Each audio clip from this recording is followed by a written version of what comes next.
Welcome to your property. आज हम discuss करेंगे section 241 of the companies act 2013 जो ऑपरेशन एंड मिसमैनेजमेंट से रिलेटेड है। सबसे इंपॉर्टेंट प्रोविजंस में से एक है ये। जब कंपनी के अफेयर्स मेंबर्स के इंटरेस्ट कंपनी के इंटरेस्ट या पब्लिक इंटरेस्ट के खिलाफ कंडक्ट किए जाते हैं तब अफेक्टेड मेंबर्स से central government national company law tribunal से रिलीफ मांग सकती है। तो चलिए सेक्शन 241 को समझना शुरू करते हैं।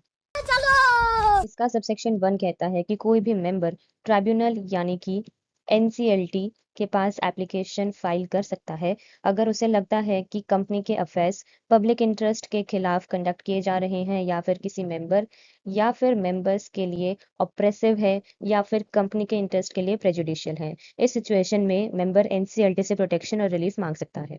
क्लॉज बी बताता है कि अगर कंपनी में कोई सिग्निफिकेंट चेंज हो जाए, जैसे कि बोर्ड ऑफ डायरेक्टर्स में चेंज, मैनेजर में चेंज, शेयर होल्डिंग पैटर्न में चेंज या किसी और तरीके से कंट्रोल चेंज हो जाए, तो उस चेंज की वजह से ये पॉसिबिलिटी हो कि कंपनी के अफेयर्स फ्यूचर में कंपनी के इंटरेस्ट के खिलाफ चलाए जाएंगे या फिर मेंबर्स या किसी क्लास ऑफ मेंबर्स के इंटरेस्ट को नुकसान होगा, तो मेंबर ट्राइब्यूनल के पास एप्लीकेशन फाइल कर सकता है। इंपॉर्टेंट पॉइंट क्या है कि ये चेंज क्रेडिटर्स या डिबेंचर होल्डर्स के इंटरेस्ट में हुआ हो तो इस क्लॉज का बेनिफिट ऑटोमेटिकली अवेलेबल नहीं होता।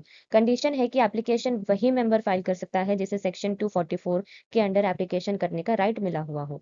सबसेक्शन 2 बताता है कि अगर सेंट्रल गवर्नमेंट को लगता है कि कंपनी के अफेयर्स पब्लिक इंटरेस्ट के खिलाफ कंडक्ट किए जा रहे हैं तो गवर्नमेंट खुद भी ट्राइब्यूनल के पास एप्लीकेशन फाइल कर सकती है। इसके लिए किसी शेयर होल्डर कंप्लेंट की जरूरत नहीं है।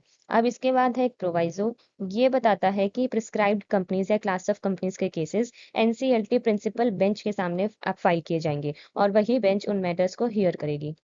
सबसेक्शन 3 बताता है कि अगर सेंट्रल गवर्नमेंट को लगता है कि कंपनी मैनेजमेंट से जुड़ी सर्कमस्टांसेस सीरियस इरेगुलरिटीज इंडिकेट करती है तो गवर्नमेंट ट्राइब्यूनल को मैटर रेफर कर सकती है। ये सर्कमस्टांसेस हो सकते हैं क्लॉज ए कि पर्सन फ्रॉड का गिल्टी हो या फिर रॉन्गफुल कंडक्ट का गिल्टी हो, परसिस्टेंट नेग्लिजेंस कर रहा हो, लीगल ऑब्लिगेशंस परफॉर्म ना कर रहा हो, ब्रीच ऑफ ट्रस्ट किया हो या फिर बिजनेस साउंड बिजनेस प्रिंसिपल्स के अकॉर्डिंग मैनेज ना किया गया हो, प्रूडेंट कमर्शियल प्रैक्टिसेस फॉलो ना की गई हो, मैनेजमेंट की वजह से ट्रेड इंडस्ट्री या बिजनेस को सीरियस इंजरी या डैमेज हुआ हो या होने की पॉसिबिलिटी हो।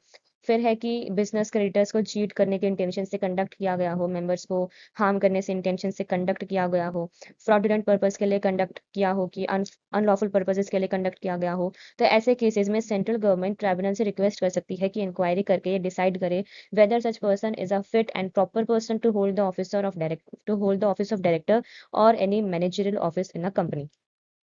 देन सबसेक्शन 4 बताता है कि जिस पर्सन के अगेंस्ट सेंट्रल गवर्नमेंट ने केस रेफर किया है उस पर्सन को एप्लीकेशन में रिस्पोंडेंट बनना कंपलसरी होगा। नेचुरल जस्टिस के प्रिंसिपल के हिसाब से उसे अपना डिफेंस प्रेजेंट करने का मौका दिया जाएगा। सबसेक्शन 5 बताता है कि सेंट्रल गवर्नमेंट की एप्लीकेशन में इंक्वायरी के लिए relevant fact circumstances supporting material concise form में मेंशन होने चाहिए।